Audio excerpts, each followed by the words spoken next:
반갑습니다. 연암국어원장 김선영입니다.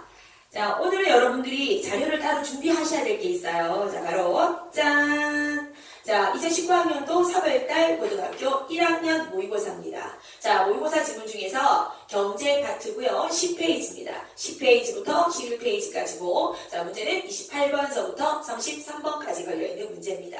자, 이미 11번서부터 15번까지 있는 문법도 다 찍었고요. 자, 그리고 현대시, 고전시 다 우리 그 실강 및 동영상 강의가 준비되어 있습니다. 그래서 학원에 직접 오셔서 자, 강의 영상 요청을 하셔서 들으셔도 되고요. 또 집에서 또한 자, 요청을 해주면 집에서도 들을 수 있게끔 저희가 파일을 다 보내드립니다.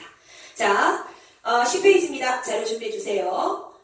시험지를 버린 친구들은요, 그 EBS에 들어가서 다운받으실 수 있고요. 각종 서울시 교육청이나 교육청 홈페이지 들어가면 받으실 수가 있습니다. 물론 연암국어 카페에 들어가셔서 등록도 받을 수가 있습니다.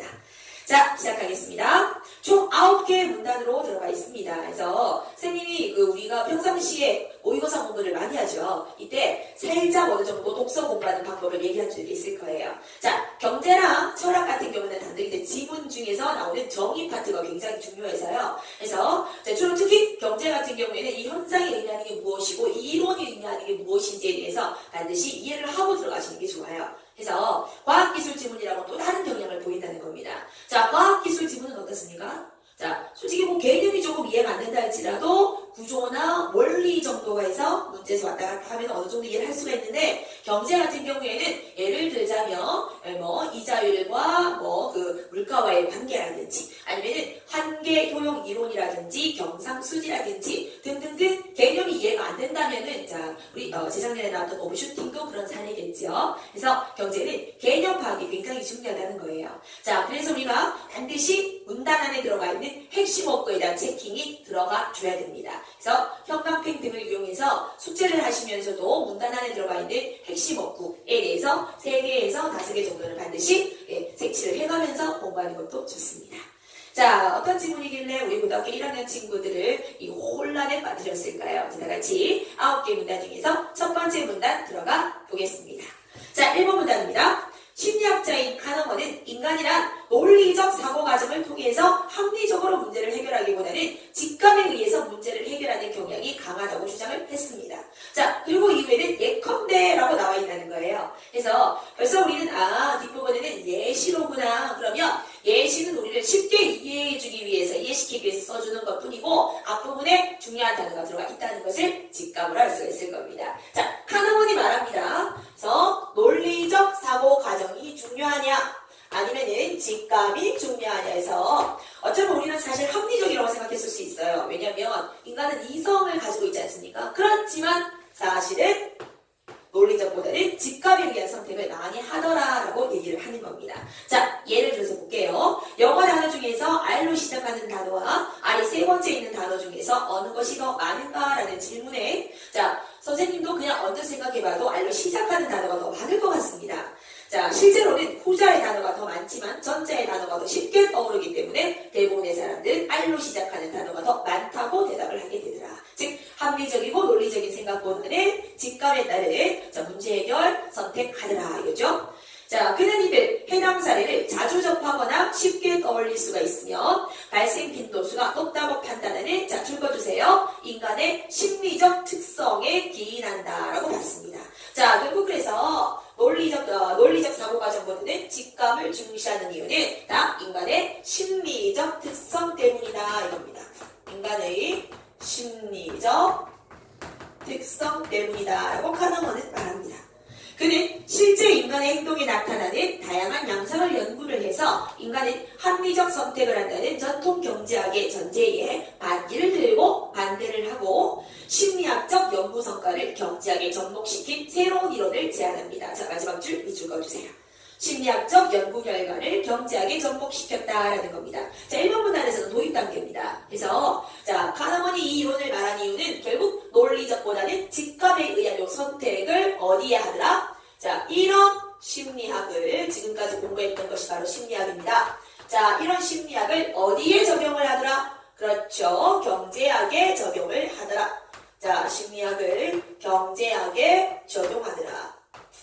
그렇다면 우리는 논리적인 사고보다는 직감에 활동을 하겠구나라는 것을 짐작할 수가 있습니다. 2번 문항입니다. 전통경제학에서는 인간을 합리적 선택을 하는 존재로 가정을 합니다. 그래서 전통경제학, 인간 합리적 연결시켜주면 좋겠죠? 자, 연결을 시켜주세요. 전통경제학에서는요, 전통경제학은 자, 인간을 논리적이면서 합리적이라고 판단을 합니다. 자, 인간을 합리적으로 선택한다라고 규정을 하더라 이겁니다. 자, 그렇다면 카나먼의 외교만은 반대가 된다고 볼 수가 있을 거예요. 자, 보겠습니다. 하는 존재로 가정하고 시장에서의 재화와 용역의 생산이나 분배나 소비 활동을 연구를 하게 됩니다. 자, 실제로 여러분들 생산과 소비 곡선을 생각해보면 균형 가격이 만들어집니다. 자, 그렇다면 자, 많은 것들은 물건이 많다면 재화가 많다면 가격이 떨어지겠고요. 사람들의 요구가 많아진다면은 가격이 올라가고 자, 등등 우리가 이론적으로 배우는 것들이 많을 거예요. 그런데 실제로 자, 가격이 비싸지면 사람들은 덜 살 수 있고 자, 이렇지만 사람들은 유행효과라든지 속물효과라는 언뜻 생각해보면 비이성적인 사고에 의해서도 신기한 경제 현상이 생기기도 한다는 겁니다. 자, 계속 보겠습니다. 전통경제학의 대표적인 이론인 기대 효용 이론에 따르면 자, 효용이라는 것은 경제용어에서 여러분들이 어느 정도 외워주는 게 좋아요. 기본적으로 앞으로 2학년, 4학년 올라갈 때도 늘 쓰이는 단어일 겁니다. 효용, 경제용어로는 만족이라는 겁니다. 뭔가 재화나 서비스를 구입했을 때 그 재화나 서비스에서 받을 수 있는 만족을 우리는 효용이라고 합니다. 자, 계속 보겠습니다. 따르면 인간은 대안이 여러 개일 때 각 대안에 만족을 계산해서 자신에게 최대 이익을 주는 대안을 선택한답니다. 자, 전통경제학의 이론이에요. 인간은 합리적으로 선택을 한다고 했어. 자, 뭐를 계산을 해서? 여러 개의 대안 중에서 효용을 계산해서라고 얘기를 했습니다. 즉, 최대 효용을 주는 대안을 인간은 선택한다라고 전통경제학은 이야기를 한 겁니다. 이때 효용이란 재화를 소비할 때 느끼는 만족감이랍니다. 자, 그래서 효용이란 단어가 굉장히 중심어이기 때문에 여러분들이 형광펜, 동그라미를 다 쳐주기를 바랍니다. 어떤 대안의 기대값인 기대효용은 내가 이 물건을 통해서 얻으리라고 생각하고 있는 기대효용은 대안을 선택했을 때 발생할 수 있는 개별 사건의 효용에다가 각 사건의 발생 확률을 곱해서 모두 더한 값입니다. 자, 이것이 기대효용이라는 거예요. 자, 세 번째 문단 들어가는데 여기도 예컨대라고 나와 있어요. 기대효용을 구하는 값에 대해서 나와 있습니다. 예컨대 동전을 던져서 앞면이 나온다면 2만원을 얻고 뒷면이 나오면 만원을 잃는 게임 A. 자, 아니면 앞면이 나오면 만원을 얻지만 뒷면이 나오면 5천원을 잃는 게임 B가 있다고 해봅시다. 화폐가 가지고 있는 효용은 그것의 액면가와 같다. 다시 말하면 내가 화폐, 돈에서 생각하는 만족감이라는 만원이면은 5천이면은 5천원이라는 액면가와 같다고 한다면 동전의 앞면과 뒷면이 나올 확률은 각각 자, 둘 중에 하나겠죠. 그죠? 자, 앞 아니면 뒤니까 2분의 1, 즉 0.5가 되는 겁니다. 0.5로 게임 A의 기대 효용은 2만원 곱하기 0.5에서 계산을 해보면 2,500원이 5,000원이 나오더라 이겁니다. 자, A의 기대 효용은 5,000원, B의 기대 효용은 2,500원이 나왔어요. 위에 나오는 기대가 계산하는 방법으로 봤습니다. 자, 기대효용 이론에 따라서 합리적 선택을 한다면 기대효용이 더 큰 A를 선택해야 되지만 자, 줄거주세요. 실제 선택 사항에서는 대다수의 사람들은 게임 B를 선택한다고 되어 있습니다. 자, 결국은 실제로 해보니 이 전통적 경제학은 맞지가 않더라 이겁니다. 그래서 야, 이거 뭐지? 결국은 여기 나와 있는 것들은 실제로는 아니더라라는 게 나와 있다는 거예요. 그럼 이론적으로만 맞다는 거겠네요. 그죠? 자, 3번 넘어가시고 4번 문단으로 들어가겠습니다. 카나먼은 이러한 선택의 문제를 설명하기 위해서 자, 너무나도 중요한 단어 나와요. 전망이론을 제시합니다. 자, 전망이론 색칠하세요. 전망이론, 자, 네 번째 문단에서 가장 핵심 단어가 전망이론이 나옵니다. 전망이론은 자, 색칠합니다. 이득보다 손실에 대해서 민감하게 반응하는 인간의 심리가 선택 행동에 미치는 영향을 설명하는 이론이랍니다. 자, 결국은 전망이론이라는 것이 무엇이냐? 전망이론은 사람이라는 것은 자, 이득과 손실이라는 것이 있을 때 이득과 손실이라는 것이 있을 때 손실을 좋아한다는 뜻이 아닙니다. 더 크게 느낀다라는 겁니다. 자, 어떻게 얘기하지 쉬울까? 우리 예남 친구들. 속담 여러분들 잘 알고 있죠? 속담. 자, 속담 중에서 이런 말이 있어요. 나는 사람은 몰라, 듣는 사람은 몰라도 나는 사람은 안다라는 속담이 있어요. 무슨 말인지 알겠습니까? 자, 선생님 학생 중에서 예를 들어서 10명이 있을 때 새로 들어온 한 명, 11명, 물론 좋죠. 그래서 한 명이 더 들어오기 때문에 반가워 라고 좋겠지만은 그 만족감을 절대값을 씌웠을 때 수치화 있을 때의 값을 1부터 10 중에서 6 정도라고 계산을 해준다면요. 자, 그런데 기존에 있던 10명 중에서 한 명의 친구가 나가버립니다. 자, 한 명 들어오는 거나 한 명 나가는 거나 수강료라든지 또 선생님 모든 학생들을 공평하게 사랑한다고 한다면 같다고 볼 수 있거든요. 그런데 신기하게도 여기서 얻어지는 불행의 값을 만약에 수치화해서 절대값으로 씌운다면 마이너스 8, 즉 8의 값이 나온다는 겁니다. 자, 여러분들이 돈을 잃어버렸는 거 생각 한번 해보세요. 자, 여러분들이 혹시나 길을 가다가 5만 원을 주었어요. 그러면 거기서 얻어지는 행복감은 1부터 10까지를 계산을 한다면 약 5에서 한 7 요 정도 기쁠 거예요. 그런데 며칠 있다가 여러분들이 가지고 있었던 5만 원을 잃어버렸습니다. 솔직히 화폐가 가지고 있는 가치는 액면가의 금액과 같기 때문에 5만 원을 얻었을 때나 5만 원을 잃었을 때는 어쩌면 절대값을 씌웠을 때는 같아야 된다는 거예요. 그런데 아니라는 거죠. 얻었을 때 만족감을 6에서 7로 본다면 잃어버렸을 때 불행함은 약 9에서 10까지 될 수도 있다 이겁니다. 이것이 바로 합리적, 논리적인 게 아니고 사람은 직감과 감정에 근거한다라는 거죠. 자, 그렇다면 이것이 바로 전망이론의 핵심이라는 겁니다. 자, 이해되시겠습니까? 계속하겠습니다. 전망은 대안을 선택했을 때 발생할 수 있는 개별 성과에 줄거줍니다. 전망은 대안을 선택했을 때 내가 A 대안, B 대안 중에서 대안을 선택했을 때 발생할 수 있는 개별 성과의 가치에다가 각각의 결정 가중치를, 결정 가중치라는 것은 성과에 대해서 주관적으로 느끼는 발생 확률이에요. 주관적으로. 그죠? 왜, 여러분들도 보면, 꼭 나만 많이 걸리는 것 같고, 수업 시간에, 그죠? 이상해. 맨날 나만 선생님이 지목하는 것 같고, 어머니는 나만 혼내키고, 아버지는 나에게만 심부름을 시키는 것 같아. 라는 주관적으로 느끼는 발생 확률입니다. 결정 가중치입니다. 자, 각각의 결정 가중치를 곱해서 모두 더한 값이다. 라고 얘기했어. 그러니까, 전망이론이라는 것은 당연히 카너먼의, 철학적, 심리학적인 사고가 기저에 깔려 있다는 거라는 거죠. 자, 이해하시고 있습니까? 그래프도 하나 나왔습니다. 그래서 5번 문단으로 들어가겠습니다. 자, 5번. 그림은, 여기 5번 문단에 있는 그래프가 제시가 되어 있습니다. 그림은 전망이론에서 이득과 손실에 대한 인간의 반응을 설명하는 그래프입니다. 여기서 Y축은 성과고요. 자, 그 다음에 X축은 성과고 Y축은 성과에 대한 사람들이 부여하는 가치입니다. 그리고 두 축이 교차하는 지점은 현재 나의 상황을 의미하는 중거점으로 이를 기준으로 오른쪽은 이득 영역이고 왼쪽은 손실 영역으로 볼 수가 있습니다.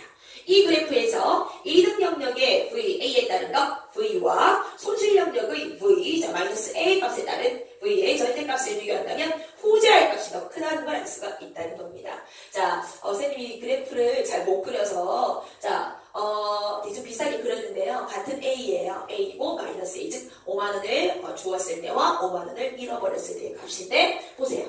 자, 결국 나와 있는 가치의 값 보시면 어마어마하게 크죠.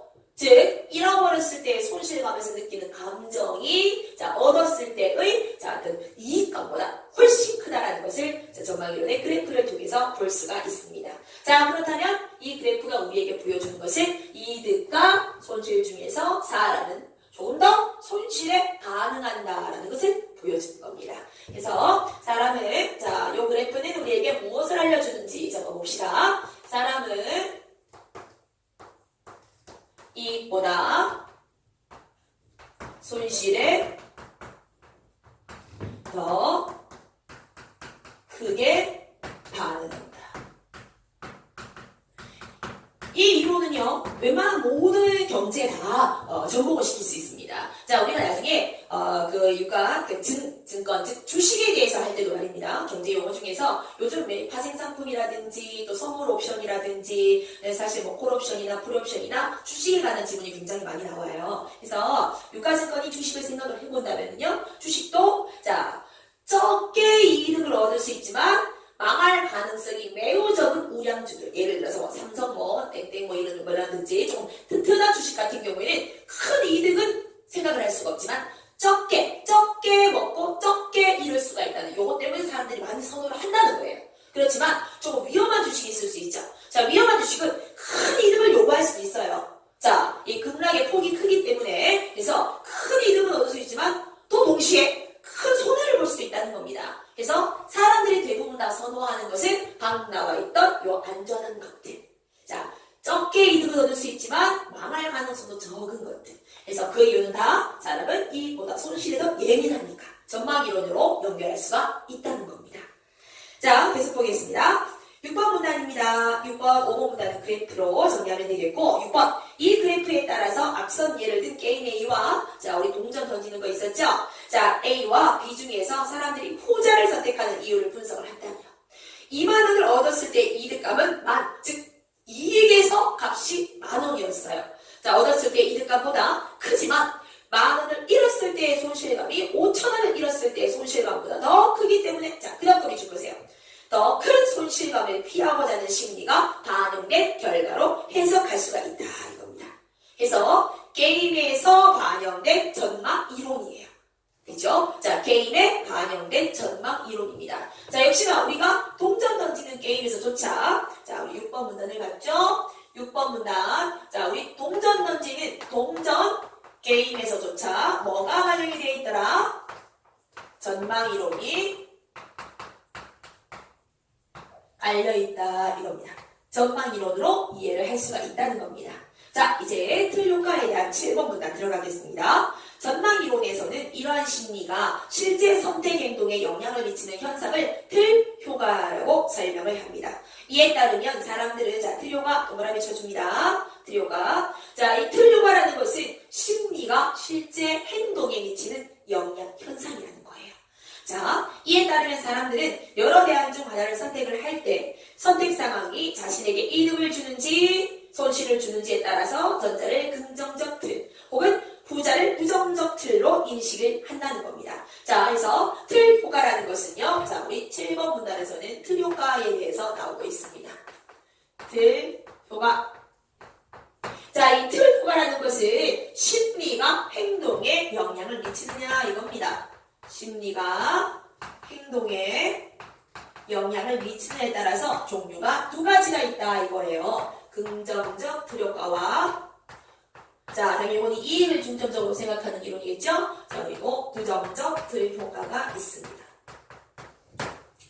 자, 그 결과 사람들은 긍정적 틀에서 확실한 이득을 주는 대안을 선택을 하고 자, 긍정적 틀에서는 확실한 이득 자, 잘 정리를 해둡시다. 확실한 이득. 부정적 틀에서는 자, 부정적 틀에서는 불확실한 손실을 주는 대안을 선택합니다. 자, 확실한 이익과 반대로 불확실한 손실. 자, 계속. 자, 미주를 꺼놓으셔야 됩니다, 여러분들. 다시 꺼주세요. 사람들은 긍정적 틀에서는 확실한 이득, 부정적 틀에서는 불확실한 손실. 불확실을 위험이라고 할 때 불확실성을 피해서 확실성을 추구하는 것을 위험 회피 성향에 불확실성을 추구하는 것은 위험 추구 성향에 해당하기 때문에 자, 사람들은 긍정적 틀에서는 어때요? 확실한 걸 선택을 하니까 위험 회피 성향. 자, 부정적 틀에서는 뭐래? 위험 추구 성향을 보인다고 할 수가 있더라라는 거죠. 자, 상황 1과 2로 들어가겠습니다. 상황 1번. 100만 원이 있다면 A안과 B안 중에서 택 한 개를 해라. 자, 상황 1번. A안은 0.5의 확률로 100만 원을 받거나 아무것도 받지 못하는 것. 자, 그럼 B안은 1의 확률로 50만 원을 받는 것. 자, 그래서 받거나 못 받는 것. 혹은 50만 원을 받는 것. 즉, 잃는 게 아니라는 거예요. 그죠? 자, 긍정적 틀입니다. 긍정적 틀입니다. 위험의 비성향이 들어가 있을 겁니다. 자, 상황 2입니다. 100만 원이 있다면 C와 D안 중에서 택 1. 자, C는 0.5 확률로 100만 원을 잃거나 아무것도 잃지 않는다. 자, 그럼 D안은 1의 확률로 50만 원을 잃는다. 있죠? 그래서 이건 부정적 틀입니다. 자, 아마 불확실성. 자, 불확실한 그 손실을 주는 대안을 선택하겠죠. 자, 마지막 8번 문단 보겠습니다. 상황 1은 이득을 주는 상황으로 사람들은 이를 긍정적 틀로 인식하므로 많은 사람들이 이득이 불확실한 A보다는 이득이 확실한 B를 선택을 하게 되는 거예요. 다시 말하면 전망 이론에 따라서 긍정적 틀은 확실한 이익을 좋아한다 이거예요. 그래서 자, 어떡할 거야? 0.5로 즉 1대1이야. 네가 100만 원을 받을 확률 아니면 아무것도 못 받을 확률이 있어. 하지만 반드시 50을 받을 확률이 있어. 자, 선생님은 약간 위험을 즐기는 스타일이에요. 과감한 투자를 좋아하는 스타일이기 때문에 선생님은 전망이론을 별로 좀 전망이론보다는 그냥 내 마음대로. 자, 그럼 선생님은 아마 1대안을 할 수도 있습니다. 그런데 대부분의 사람들은 확실한 이익을 추구한다는 겁니다. 자, 그렇기 때문에 긍정적 틀에서는 아마 B안을 선택하게 된다는 겁니다. 자, 요걸 설명하고 있는 거예요. 자, 계속 질문 볼게요. 반대로 상황 2는 손실을 주는 상황이기 때문에 부정적 틀이겠죠. 부정적 틀 적혀 있어야 됩니다. 상황 2는 부정적 틀입니다. 자, 상황으로 사람들은 이를 부정적 틀로 인식을 하기 때문에 자, 선생님이 부정적 틀은 뭐라 그랬어? 손실이 불확실한 걸 택한다고 그랬죠? 그죠? 자, 틀로 인식함으로 많은 사람들이 손해가 확실한 B보다는 손해가 불확실한 C를 선택을 한다 이겁니다.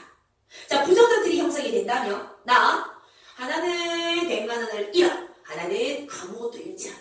자, 나는 아마 욕을 할 수도 있을 것 같아요. 아무것도 아닐 수도 있잖아. 다소 위험하죠? 그죠? 자, 그러기 위해서 1회 확률로 50만 원을 아예 잃어버린다 이겁니다. 그러면 요럴 때는 사람들은 그래도 손해긴 하지만 확실한 손해는 아니야. 불확실한 손해야. 해서 그러니까 C안을 선택을 한다 이겁니다. 그죠?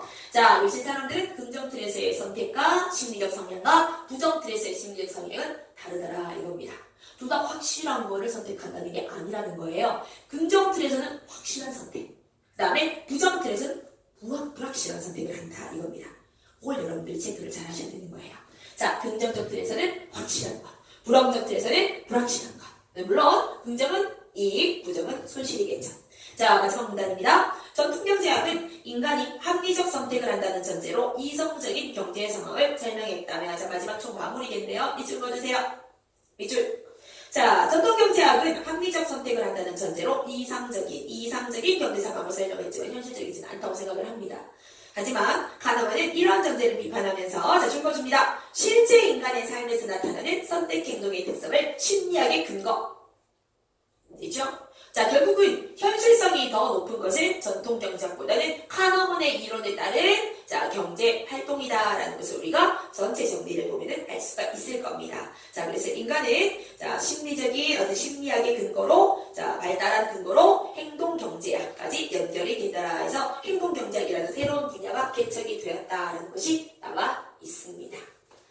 자, 조금 질문 파악이 됐습니까? 문제도 여러분들이 한번 풀어보시고요. 그래서 여기서 이제 가장 핵심적인 단어가 뭐냐면 전망이론을 일단 기본적으로 이해를 하셔야 되는 겁니다. 자, 그리고 손실이라든지 그다음에 또 이익이라든지에 대한 어떤 기대치 혹은 절대값이 다르다는 것도 정확하게 이해를 하시고 마지막에 나와 있었던 긍정틀과 부정틀도 정확하게 이해를 하신다면은 지문 보고서 문제 풀 때 별로 어렵지 않을 겁니다. 자, 친구들 너무나 고생 많으셨어요. 실은 경제비문학이었습니다. 그죠? 그래서 열심히 기초부터 닦아놔야지 고등학교 2학년 3학년 올라갔을 때 이 지문을 기본으로 하고 있는 더 어려운 지문을 잡으실 수가 있을 겁니다.